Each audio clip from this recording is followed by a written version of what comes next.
Hello everyone, welcome back to Avlokan IAS.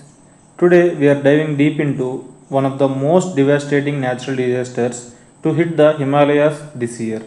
We will analyze experts' theories and uncover the real truth behind what happened in Dharali.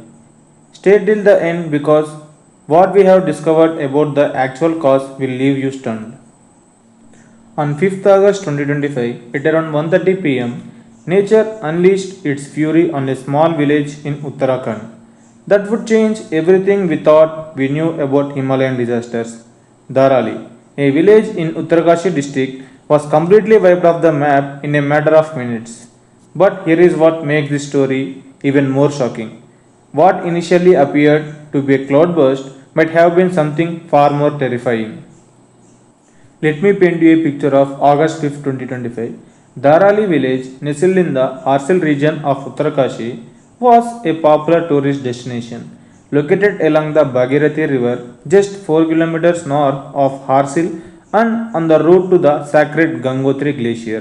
It was home to many hotels, homestays and restaurants. At 1:30 pm, everything changed in an instant.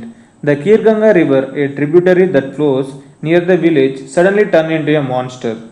What hit the village wasn't just a water, it was a deadly cocktail of mud, silt, massive boulders, and debris moving at incredible speed. Buildings that had stood for years collapsed like house of cards. The force was so immense that boulders weighing several tons were being carried like pebbles. Within minutes, the entire village was buried under tons of mud and debris. The scene that emerged was devastating.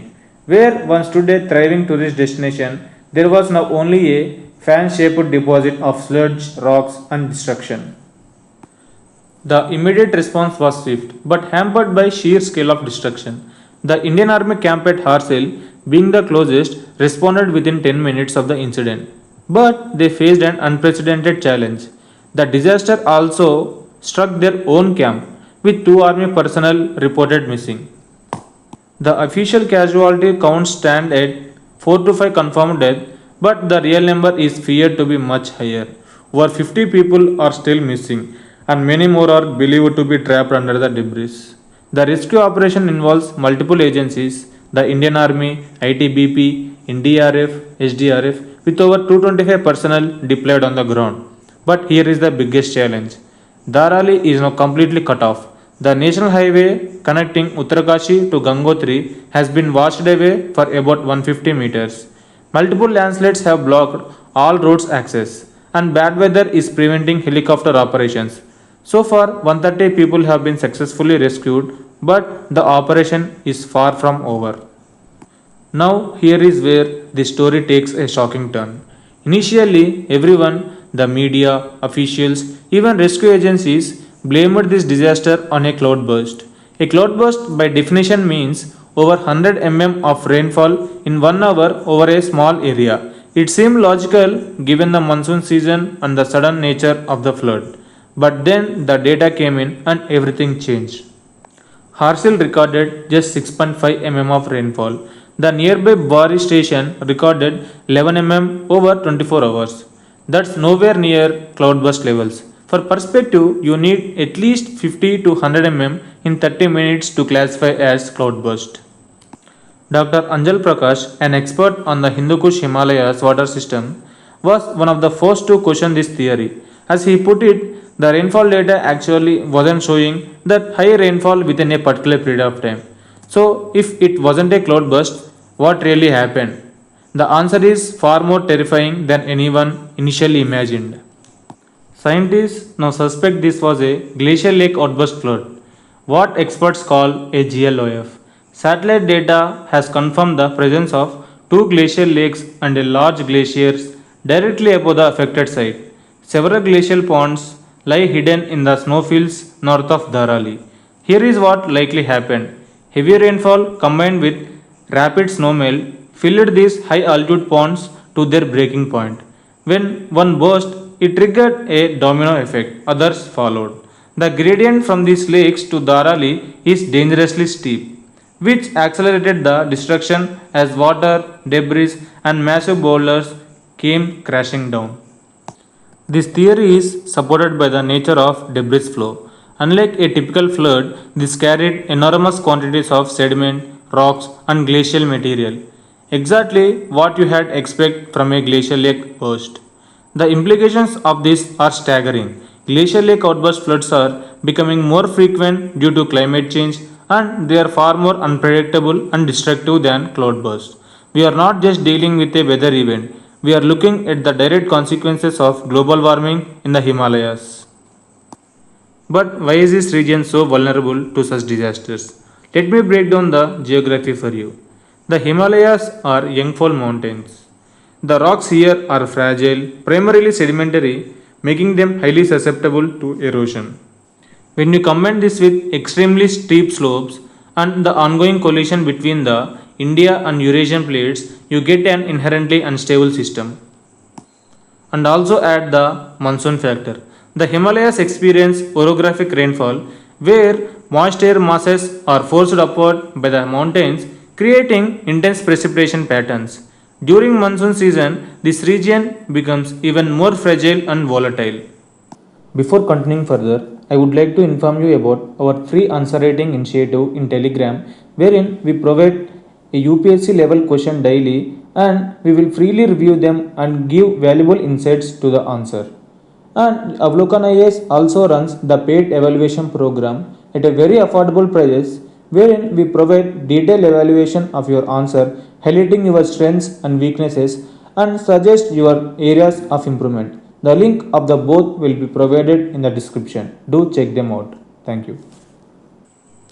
Dharali's location made it particularly vulnerable. Situated in a valley along the Bhagirathi river with the Kirganga tributary flowing nearby, it was directly in the path of any debris flow from the upper reaches.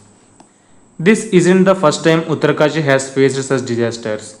The region has a long history of natural calamities. The 1978 Bhagirathi flood, the devastating 1991 earthquake that killed over 700 people, multiple landslides, and cloudbursts over the decades. It's a pattern that's becoming increasingly frequent and deadly.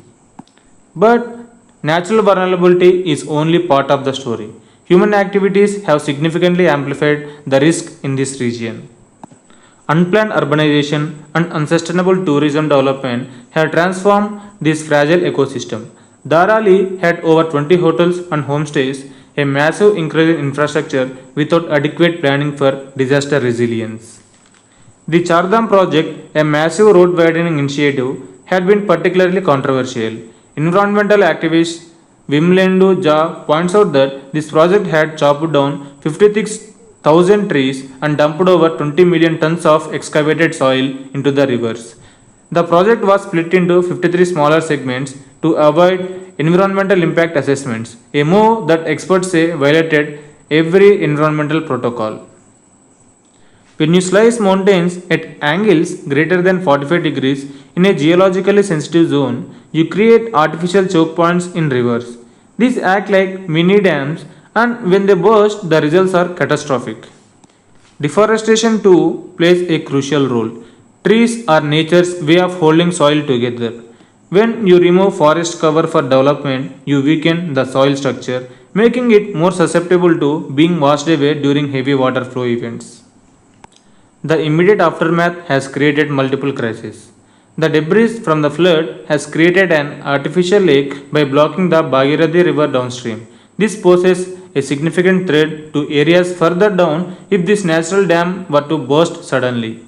As a precautionary measure, authorities have evacuated all residents living along the Bhagirathi river bank in the Batwari area.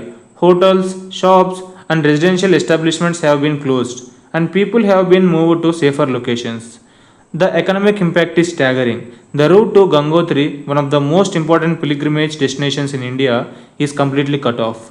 This affects not just tourism but the livelihood of thousands of people dependent on the pilgrimage economy. Communication networks remain severely disrupted, making coordination of rescue efforts extremely challenging. The weather continues to be hostile, with ongoing rainfall hampering both ground and air operations.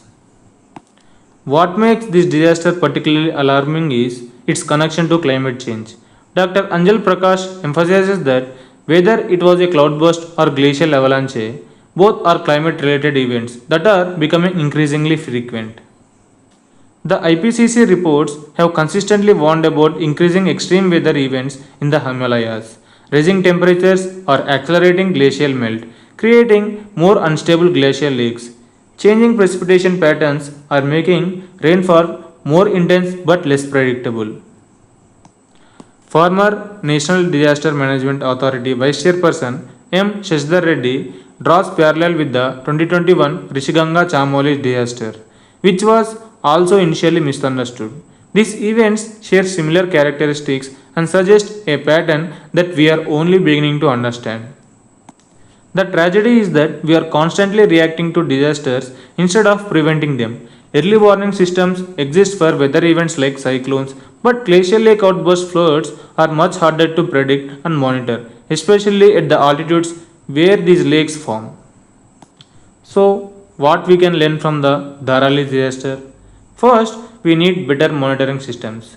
Weather stations don't exist above 3000 meters in most of the Himalayas. We need satellite monitoring, automated sensors, and early warning systems specifically for glacial hazards. Second, development in ecologically sensitive zones must be scientifically planned. The current approach of unchecked construction and tourism expansion is unsustainable and deadly. Third, we need honest environmental impact assessments. Splitting projects into smaller segments to avoid scrutiny isn't just a bureaucratic juggling, it costs lives. Finally, climate change is here and it's making the Himalayas increasingly dangerous.